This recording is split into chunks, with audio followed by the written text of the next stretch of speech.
Muy buenas tardes, profesor Pastrana. En el día de hoy tengo el gusto de estar con el profesional en Ciencias Económicas, politólogo, el señor Santiago Mantilla. Muchas gracias. Mucho gusto, muchas gracias. Es para mí un gusto poder compartir un poco de mi pensamiento y de mis reflexiones en torno a los temas de la geopolítica y la economía mundial, así sea de manera un poco superficial. Gracias por la invitación. En el día de hoy, el objetivo es analizar cómo las reconfiguraciones geopolíticas impactan la economía global. Para comenzar, voy a hablarle o darle una pequeña introducción que son los BRICS. Los BRICS es un acrónimo que agrupa inicialmente, como sus iniciales dice BRICS, Brasil, India, Rusia, China y Sudáfrica. Este grupo de economías emergentes se han consolidado como un foro de cooperación con un peso creciente en las economías globales, desafiando en cierto modo las estructuras de poder tradicionales dominadas por Occidente.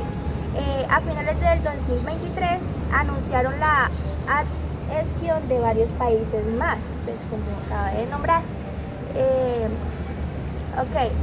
La pregunta sería, desde su perspectiva como politólogo, ¿cuál considera que sería la principal ventaja o impacto positivo para el mundo la aparición y expansión de los BRICS?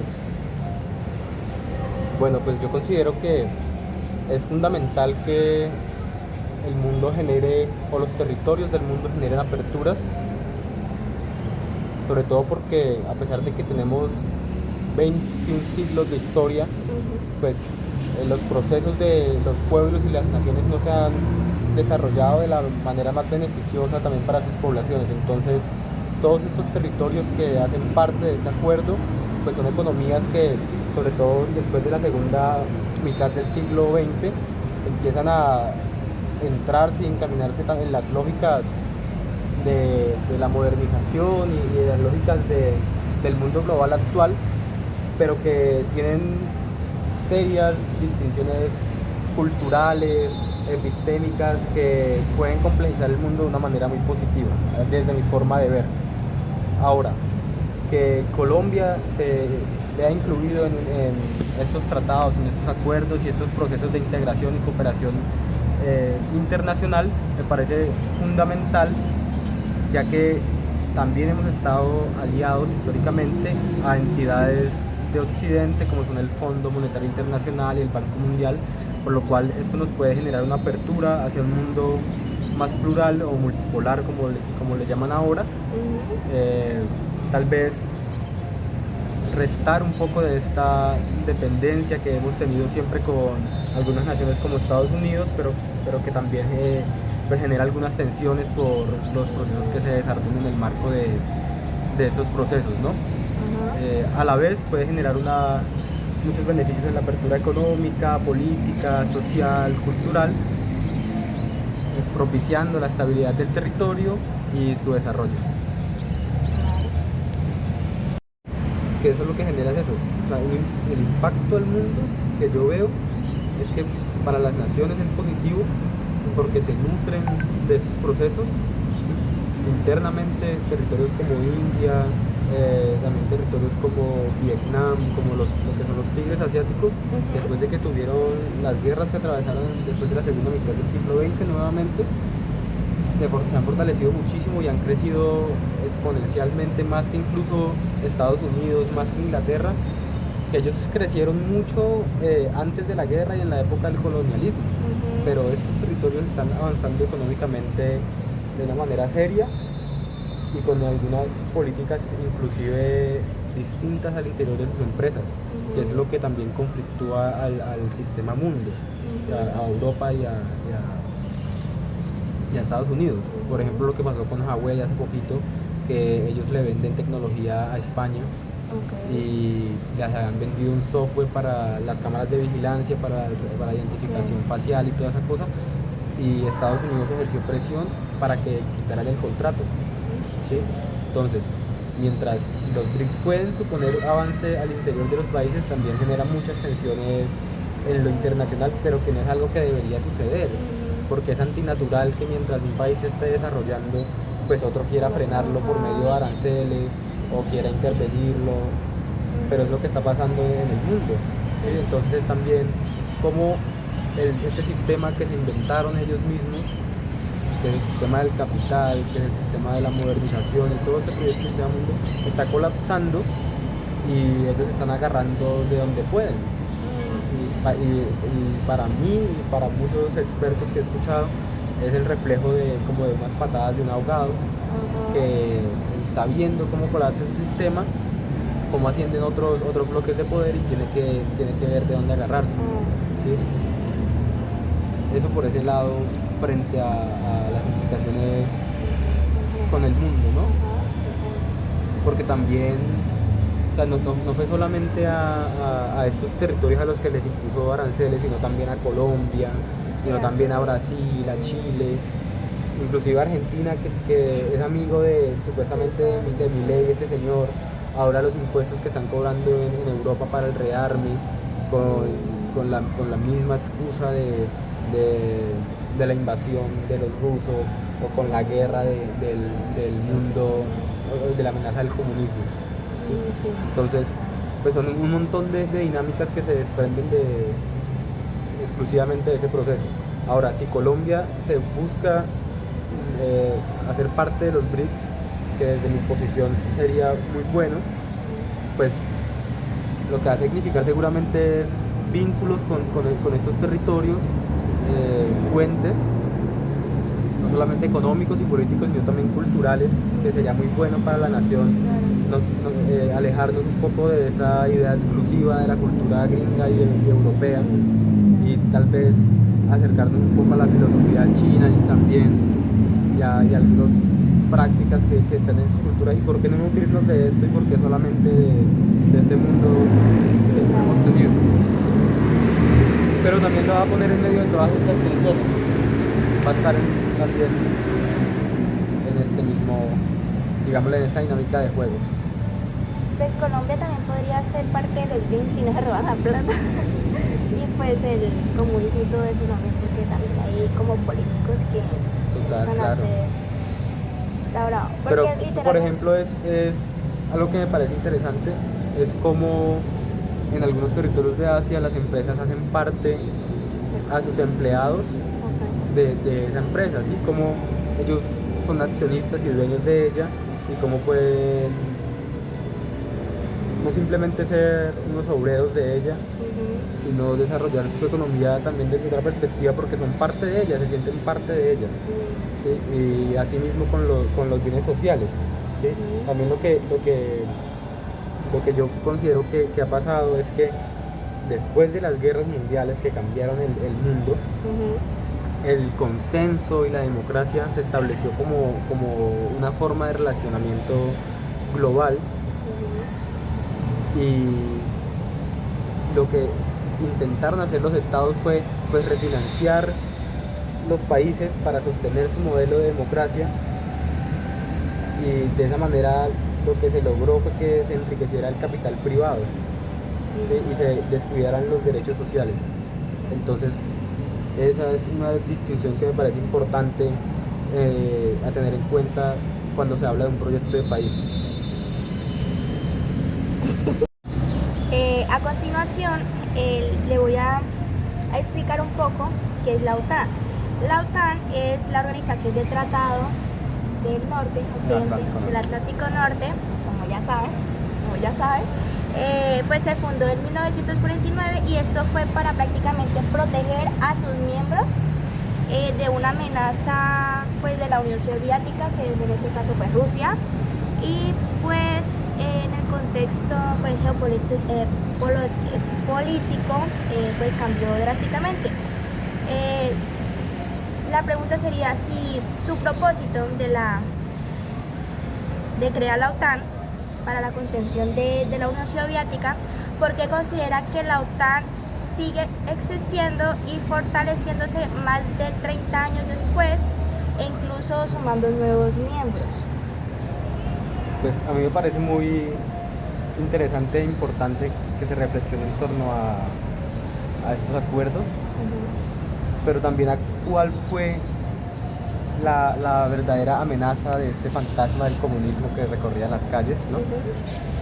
Porque digamos que no fue la única medida que se tomó, sino que también fueron muchas, sobre todo económicas, inversiones de parte de Estados Unidos para lograr la reconstrucción de Europa y que territorios que estaban aledaños a Rusia pues no se vieran contagiados por esta ideología y por estas dinámicas del monstruo del capitalismo como lo han pintado históricamente.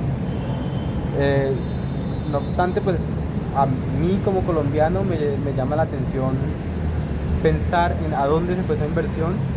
Pues mucha de ella se fue a temas de seguridad, a temas de instrumentalización de la academia, ¿sí? Como se ha visto con la Fundación Rockefeller, cómo ha podido financiar inmersiones de investigaciones en territorios para poder sacar conocimiento y luego poder llevar multinacionales o aprovecharse de los territorios. Entonces, pues sí ver qué tan diferente fue la inversión que se hizo en los países, voy a decir, de ellos, de los occidentales, donde sí reconstruyeron una nación, donde impulsaron una economía, inclusive a cuestas de todo el dinero que se saqueó en la época colonial, ¿no? y que se continúa saqueando. Ver a dónde nos ha llevado también esto, ¿no? Porque si viviéramos en un mundo en el que el proyecto del capitalismo hubiese logrado hacer felices a las personas y hubiera logrado que las poblaciones se desarrollaran, estaría totalmente de acuerdo. No obstante, digamos que son procesos que se han perpetuado en la historia, como se puede ver con el caso de la OTAN, y que en el fondo pues tienen todo este pasado de una guerra fría y de una lucha contra un proyecto que al final nunca se pudo saber si funcionó o no, porque no ha existido el primer país socialista o comunista. Entonces considero que el hecho de que continúe existiendo la OTAN pues es una medida estratégica de Occidente para poder mantener sus relaciones de cooperación e integración entre aliados, como siempre ha sido y como lo ha demostrado siempre los procesos de integración y cooperación internacional, sobre todo los de Europa, que si uno se pone a ver la historia se da cuenta como si tienes plata entras y si tu cultura va conmigo entras, o si no, así como ha pasado con territorios como Turquía, que hay muchos problemas sociales, pero bueno, para no salirme del tema, pienso que es también la estrategia de Occidente de poder seguir con esta narrativa y con este discurso que además es muy oportuno, ¿no? Con lo que está pasando en Ucrania, pero hay que ponerle cuidado, cuáles son las inversiones que se están haciendo, hacia dónde se está yendo el dinero y cuáles son los proyectos que se están sustentando y patrocinando. Pues Europa y Estados Unidos y el mundo entero vio el genocidio de Palestina en sus propios ojos y ninguna organización hizo nada. Entonces no sé para qué puedan servir estas organizaciones internacionales, no sé para qué. Bueno, ahora voy a hablarles un poco qué es CELAC. CELAC es la Comunidad de Latinos Americanos y el Caribe. Es un mecanismo de diálogo y concertación política regional que pues nació en el 2011, se originó en el 2010, pero como tal se oficializó, digamos, por así decirlo, en el 2011, buscando ser una voz unificada de la región, excluyendo obviamente a Estados Unidos y a Canadá, pues como a través de los impuestos sabe que Estados Unidos son de otra raíz. Ajá, sí, señor. La pregunta sería, ¿qué significa especialmente para Colombia como potencia regional el papel y la existencia del CELAC en la actual coyuntura geopolítica? Pues yo, así como con los BRICS, pero en nuestro extremo de la periferia, considero que es fundamental, ¿no? no solamente en lo económico, sino que se vuelvan a tejer todos los hilos de la historia que conectan los pueblos de la Vía Yala, que es como se llama nuestro territorio ancestralmente, ¿no? Pues es el sueño latinoamericano, creo. Creo que hay muchas más cosas que nos unen que las que nos dividen, y hemos encontrado desafortunadamente alianzas con sectores muy poderosos, pero que nos han condenado a la subordinación.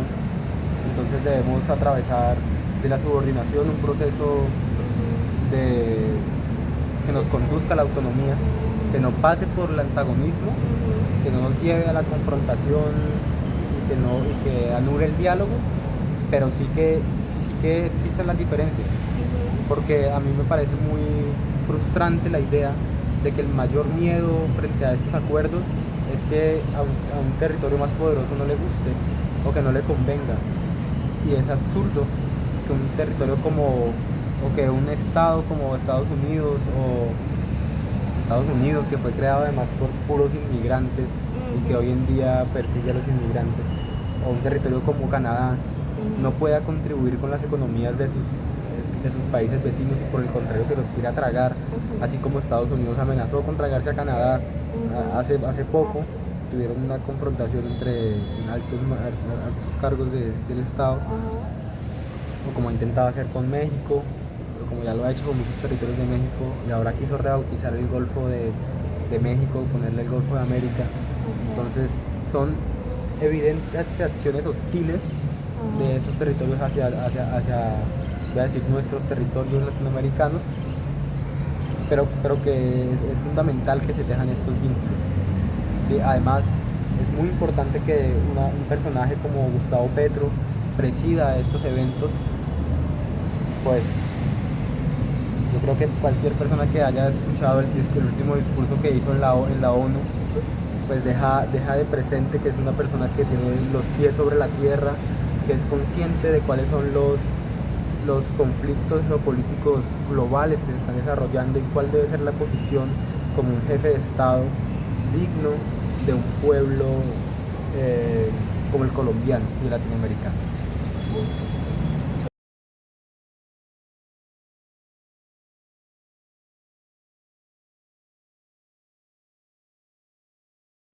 ¿Qué significado estratégico tiene estas cumbres CELAC e Unión Europea desde la óptica de la geografía económica mundial? Bueno, pues como veníamos diciendo, los territorios del mundo en su mayoría han estado aliados a este digamos, sistema mundo, a estas economías mundiales que han sustentado bien o no muchas inversiones, por lo cual que esto suceda en este momento, desde mi punto de vista, representa pues una oportunidad para seguir robusteciendo este mundo multipolar, como se le dice ahora, pero también me parece una cuestión que hay que considerar muy bien, precisamente por las dinámicas de guerra, económicas, entre otras que se están viviendo en el mundo, por lo cual, si bien tenemos que aprovechar oportunidades económicas para nuestras naciones, pues también debemos desarrollar proyectos propios, debemos robustecer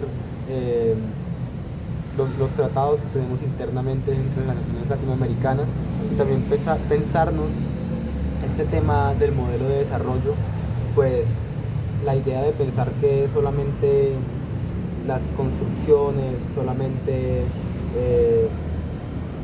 algunos datos muy macros son los indicadores de bienestar, también es una limitación.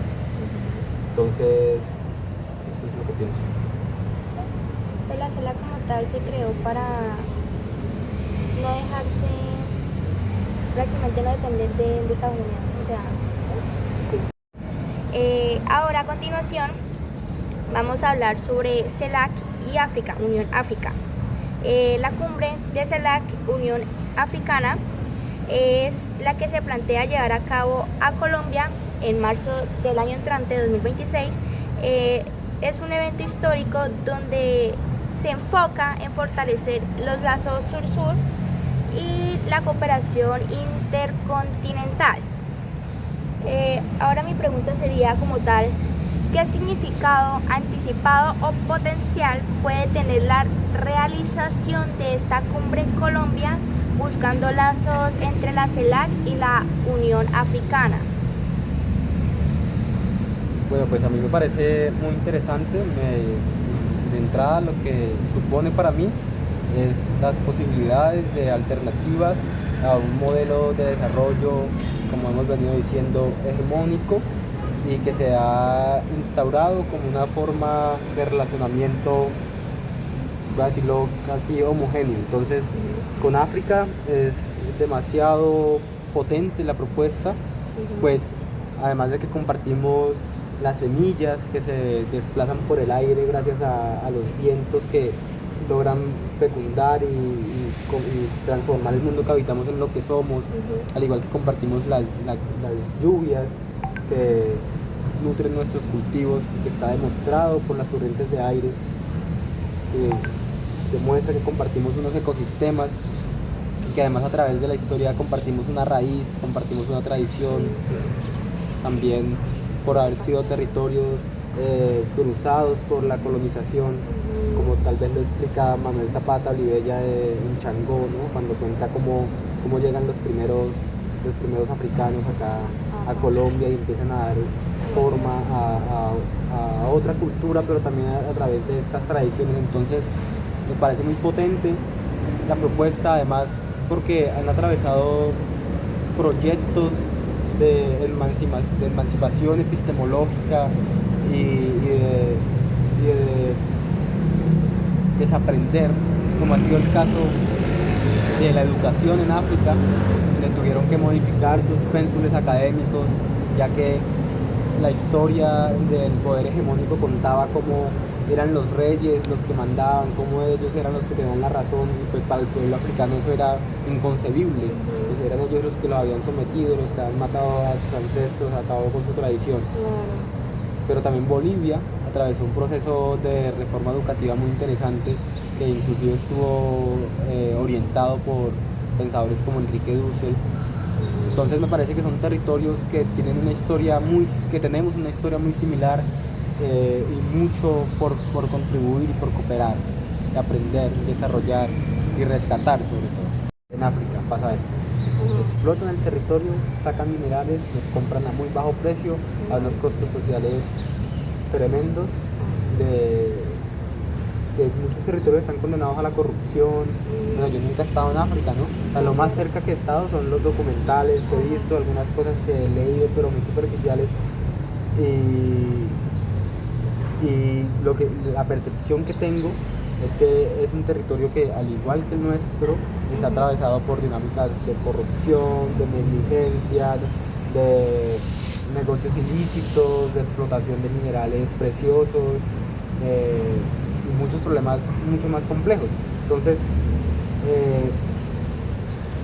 si es cooperación entre sur-sur, como se dice, que el polo, como lo hiciste en tu pregunta, poder llevar empresa a África, o que África pueda traer empresa a Colombia, supone muchos beneficios.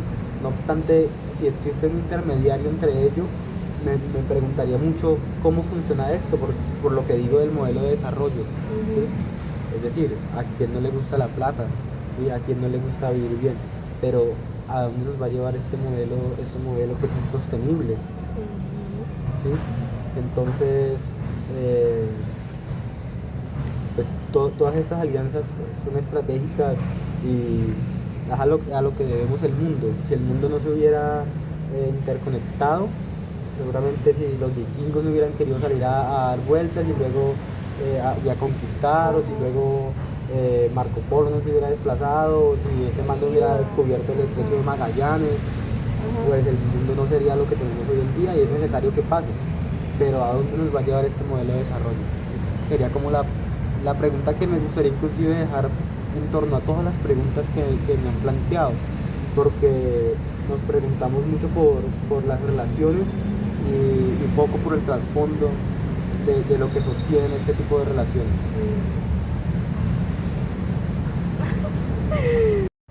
Bueno, muchas gracias. Agradezco que estuviera y compartiera y tuviera un poquito de tiempo porque yo sé que está ocupado, pero muchísimas gracias por estar aquí, compartir sus ideas, su opinión sobre estos temas que son los BRICS, el CELAC, la Unión Africana Unión Europea. y la Unión Europea. Vale, pues es un gusto para mí poder contribuir un poco con este proceso. Muchas gracias. Hasta luego. Bueno, para finalizar el video quiero cerrar con unas palabras de reflexión sobre este ejercicio que nos mandó pues hacer el profesor Pastrana. Lo que significó para mí en esta entrevista fue la oportunidad invaluable de hablar con un experto en ciencias políticas y conectar con la teoría geográfica económica de nuestra materia, con la realidad geopolítica que moldea las decisiones de comercio internacional. Comprender los BRICS, los CELACs, la OTAN con mi entrevistado no es solamente un ejercicio académico, sino la clave para entender la dinámica entre la inversión y los futuros socios comerciales de Colombia. ¿Qué es lo que aprendí? Aprendí la importancia de la gobernanza multipolar, como dijo el profesional politólogo, y cómo los bloques como los BRICS obligan a la redefinición de las alianzas que hay pues en este caso Colombia. También entendí que los organismos regionales como el CELAC, la CELAC, no solo son políticos, sino que son plataformas de peso económicos para negociar con potencias como la Unión Europea.